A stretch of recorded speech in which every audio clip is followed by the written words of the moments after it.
That's the Cardigans. I wanted to play that because I've been hearing it on a commercial. Yeah. Can't for the life of me remember what the commercial's for, needless to say, but nice to be reminded of a good track. Yeah. John Culshaw is with us, ladies and gentlemen, one of the stars of BBC Two's Dead Ringers, which of course is also currently still also on Radio 4, I believe. Is that right? Yeah, and BBC 7 and all of those stations. BBC 7, which is very popular. Yeah. With those who have the digital technology. Thank you so much for coming in again. It's a pleasure. Nice to see you You look very relaxed, very summery. Yeah, I've just been on my holidays a couple of weeks ago. Where did you go to? Just over to Spain. That's nice. Whereabouts in Spain? Estepona. Never heard of it. Down south, 5 days there. I've never heard of it. What is that? Whereabouts is that? On the beach? It's one that George Bush would say. It's Estepanar. That's where I'm going for my vacation. You had a nice time? Yeah, it was all right. Little 5-day break was nice. You see how quickly John goes in the voices. He can do the voice. It's a habit. Like that. It's fantastic, though. Tell us about the new series. New series of Dead Ringers starting on Monday on BBC Two. Hey, good night on BBC Two Monday. Yeah. New series of Mastermind starting at 8. Yeah, looking You've got time to go and have a little lie down after the tension. Make yourself ready again. 9:30. Dead Ringers. That's fantastic. Right. What's happening on the new series? Who are the new people you're doing? Well, we're doing John Humphreys in Mastermind, and I've seen a little excerpt of the tape there. I think John Humphreys is a little nervous to use Magnus Magnussen's "I've started, so I'll finish." Yeah, I've started, so I will complete the question. You know, maybe he feels he can't say that immortal catchphrase. But we're doing Ricky Gervais. Now, are you doing Ricky as David Brent, presumably? Sort of, you know, but with a twist. Yeah. You know, it's such a good, you know, character. There's a weird thing about doing a comedy character already, Yeah. isn't it? You have to Yeah. add something else, because basically he's acting as David Brent. So what's the twist you've put on The Office? Well, he's sort of like God. Really, and like heaven is like sort an of like office. God, or he is God. Well, he is actually God. Okay. You know, and heaven is like an office with little angels at typewriters. That's a great idea. And it's quite nice. It's a nice little twist, and it works well on telly doing Ricky Gervais because of all those little small rictus expressions, and you just move the eye. And little mannerisms with the hands and Yeah, stuff. fine, okay, granted. You know, that sort of stuff. That's great. Very subtle, so it's good to do him. You do him very well. I would have thought he's quite hard to do, Ricky. Yeah, sort of like, oi, you know, his noises and the grin, you know, that sort of stuff. It's brilliant, though. You really want stuff. So you do actually really inhabit these people when you do them. I was looking at there's a DVD of Dead Ringers Series 1 out, which I'm going to watch when I get home. That's if I can keep this one, I guess. And looking at I know it's makeup, but also something like your face. The way some of the characters, Tony Blair. Tony Blair there is a tension that comes across one's face when one speaks as the Prime Minister, you know, a furrowed brow and, you know, why does nobody love me anymore, you know, eye patch type of thing, you know. But why does he talk like that? Don't you think someone should sit down and say, look, you're silly, you sound silly, you don't sound like an adult? He needs a Michael Winner to say, calm down, Tony. You know? But, you know, what's important is, you know, Tony Blair, whenever someone's questioning him and he doesn't like the way it's going, he'll say, you know, look, Jonathan, what's important here is, you know, and then he will give his version. So basically saying you're talking rubbish. Yeah. I saw him the other day, he was, you know, giving the rally cry for Labour at the moment, saying where they're going right and where they're going wrong. And he does a lot of arm movements as well, I've noticed now. Yeah. I thought he was going to go up to a Heil Salute at one stage. It's a fine line, isn't it? It's a fine line when you get power for a long while. Who do you still enjoy doing? Who actually do you look for? If you're going in for a day's work, who do you fancy? You know, Ozzy Osbourne is quite easy. I like doing him. It's that, you know, the voice with that radioactive decay in it. And that sort of like little finger shake. And also Sir Patrick Moore. Very fond of Sir Patrick Moore. Have done that one since being very, very young indeed. Yeah, Patrick was. So when did you start doing the voices? I think, you know, it's just at school. It sort of evolves from school. I think all of us started in Were you a beaten up a similar lot? way. No, I managed to avoid that. That's a surprise. Listen, why don't we start now? It's never too late. You've got a smart kid in the room. Yeah, well, now I'll take it, you know, let's get it on. You know, Don King. I love your Bruno. Matter of fact, I'd much rather have your Bruno in me than the real thing. And I think I'm not alone there. There's some great pictures. John's put some photographs in, some Polaroids of him and his girlfriend, and also pictures of the new series you're doing. You're doing Aussie there with Jan, of course. Yeah, that's right. She did a great show. Looks great show. And who's this fella? There's a fella, he's put in a picture of himself wearing a suit, looking rather gormless, wearing a baseball cap. Now, who are you doing there? That's William Hague, the former leader of the Conservative Party, helping out Ian Duncan Smith to help him do a good job. And the whole Conservative cabinet looks like characters out of Dickens. There's a wave of sympathy, I think, for poor William Hague these days. I think so, yeah. Like, it was true what John Humphreys was saying earlier. You know, because he's out of the loop now, you know, he's not said anything, therefore he's honest. So I think that's quite true. It's great. Your Humphreys is fantastic. Do you now, when you're listening to radio or TV, are you always filing them away for later use, these kind of men? Yeah, you know, a new character that comes along will just leap out of you and think, oh, they've got to be done, we've got to have that one. And so you might start, you know, learning them. I see you're doing Russell Crowe in the new series. You know, he's I love the way that he's like really gruff and sort of like an Australian cattle rancher, but, he tries to be very worthy. And, it was a very moving piece and, that kind of thing. We've done this, this subject of like Hollywood remaking all the classic British films, like Get Carter and The Italian Job. Yes. We thought, well, what would happen if they sort of remake Carry On Matron? That sort of thing. No, you see, OK, I'm going to have to say you're going too far there. OK. Sure, The Italian Job 4, but you don't touch the classics. Well, yeah. You don't want to go the count. And so But Hollywood have remade it. So Russell Crowe's going to be in Carry On Matron? Yes, he is. I'm playing the part of Babs Windsor. Just to kind of get that empathy, that sexual energy that she feared and craved, to really get in her mind. That's a very... Actually, you know what? You're also in the makeup. You look a lot like Russell Crowe.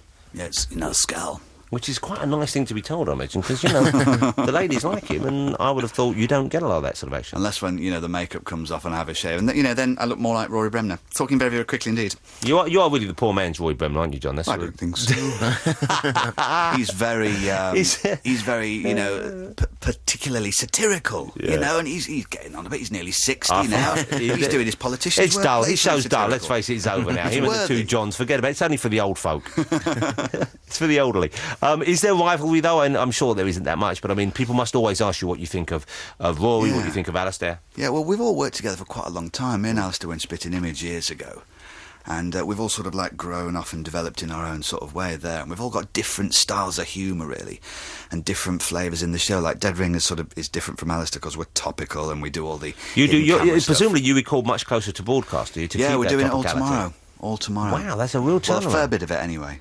So you record most of it during the Sunday then, and it's edited, just trimmed down and put out on the Monday, and it's normally ready, with 20 minutes to go to the show. So by about, 8:45, when we're on at 9 o'clock, the tape will be handed in, and there it is. Quite daunting on the one hand, but I suppose at the other hand, it gives you that chance to be right up to the minute. Yeah, that's What do you know what's going to be in the show tomorrow night? Have you all agreed on the sketches? Yeah, there will be some more stuff. Jan Ravens will be doing Fiona Bruce and Sophie Rayworth reading some news bulletins. There'll be some Mastermind. There'll be Tony Blair and George Bush. Yeah. Probably something about, that reward that's been put on, finding Saddam Hussein. So lots of kind of very topical stuff. Will he be doing Comical Ali in the new series? It would be nice to have him, though, wouldn't it? I'd like to see him. That's sort of like Middle Eastern Frank Spencer. I'm kind of glad he wasn't killed, aren't you? I mean, I'm sort of glad when anyone's not killed. I don't like killing generally. I'm against it. I consider it a bad thing. You'll have to get him on the show. I'd love to hear you talk to him. I would love to interview Comical Ali. He would be... I'd give him the whole show. Are you kidding? That everybody wants. I'd even put my beret on for the occasion, just to make him feel at home. West Ham are still in the Premiership. They have not been regulated. He was brilliant, wasn't he? Great. God bless him. You still enjoy doing the show, no doubt, though. I'm sure. Oh, yeah. It seems like a lot of fun. Do you prefer the TV version or the radio version? Well, they work in different ways. Like on the radio, obviously because it's radio, it's written for the ear, and you get a different style of comedy. And being in that sort of hallowed Radio 4 list of shows, which is a great place to be. Yeah, well, really some of the best ever produced. You're in the radio theatre, and you think, wow, the Goons were in here, and all that sort of stuff. All that, and Itmar, and all those old shows, and Hancock when it was on radio, I guess. Yeah, you get that feeling. On the TV, it's nice because, Tony Blair's hand gestures can be seen, or, a Ricky Gervais facial expression, or Jan Ravens when she's doing Kirsty Allsop from Location. Yeah. You can see the visual gags of her wearing a duffel coat and 8 scarves and mittens on string, even though it's sunny. That type of stuff. So you just get a chance to do. But I suppose in a way it must be liberating to do it on radio where you don't have to spend an hour and a half in makeup or worry about getting the costume on and the hair right and all that kind of stuff. Johnny Vegas, a bodysuit, prosthetic face, 5.5 hours.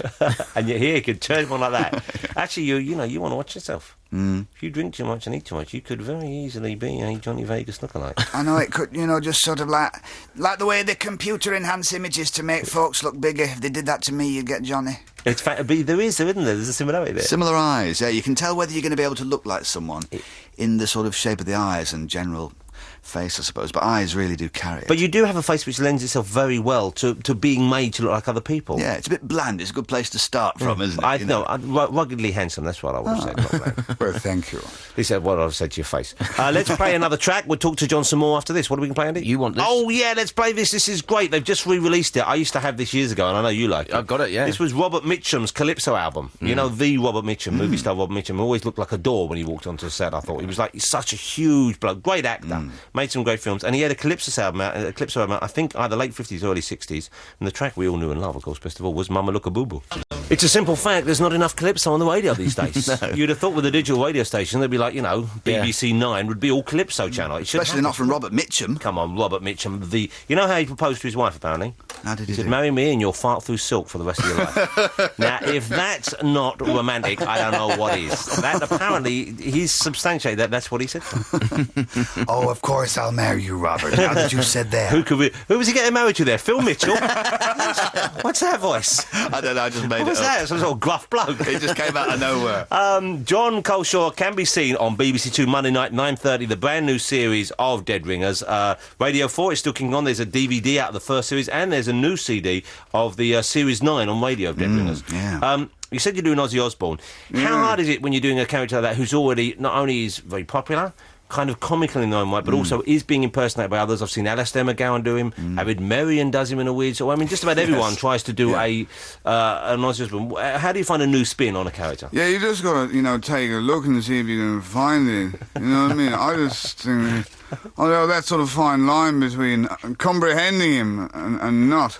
It's quite interesting that, like a character like Tony Blair, for instance, Rory Bremner does him a certain way. Dead Ringers does him with the, very sort of puzzled as to why nobody understands him anymore, and thinking very carefully about how he's looking. Beady eyes, angry pointy finger, furrowed forehead. Yeah. And Harry Enfield does him as, the vicar, and, that sort of thing. So you all find a different comedy characteristic Yeah. and develop that and head off. Yeah, that's it. It's like Sven, Alistair does him rather bewildered by, England and our little phrases, whereas the Dead Ringers take on him is that he's very morose. Yeah. And he will sort of say, yes, I did celebrate slightly, but now I must be punished. That sort of thing. You go more the kind of Ingrid Bergman, Yes. Ingmar Bergman, sorry, not Yeah. Ingrid Bergman. That would be an interesting one. What do you do with Ozzy in the new series? I've seen this photograph you've got here. You've got an expletatron. Oh, yeah, an expletatron. It's sort of like a device which they invent, which turns swear words into electrical energy. Therefore, it powers the whole house. That's a great idea. Like Ozzy on Tomorrow's World, very efficient. That your Ozzy is fantastic. Oh, that is my favourite at the moment. Now, are you a married man, a single man? You have a partner? You're gay? You straight? What's going on, John? No, I'm just me on my own, Just single you at on the your own. moment. You don't have a partner at the moment. No. Presumably, you occasionally find someone who lets you enjoy them in that Well, yes. adult way. Okay. Yes. When you do you ever do the voices? No. Oh, come on. I honestly don't. You must have occasionally halfway through turned it to Ozzy Osbourne just for a laugh. All right, no, well, once for a laugh, I once did Michael Winner. Hello, darling. How am I doing? Man, is that not the greatest passion killer known to modern man? You turn it to Michael Winner halfway through. No, it took a good 10 minutes to recover after I that. bet it did. I should imagine for everyone concerned. John, it's always a pleasure to see you. Thank you so much for coming on again. As I said, Dead Ringers is back on BBC Two, 9:30 Monday night. Mastermind, 8 o'clock Monday night. Make yourself a date for BBC Two. I'll give you your pictures back there. I'm going to send you a copy of the Robert Mitchum Calypso album. If you're interested at home, it's out on Cherry Red Records, www.cherryred.co.uk. You can get a copy of it there, I imagine. It's Robert Mitchum Calypso is like so. That's a great album. I highly recommend it. What are we going to end the show on, Andy? Bit of the King. Okay.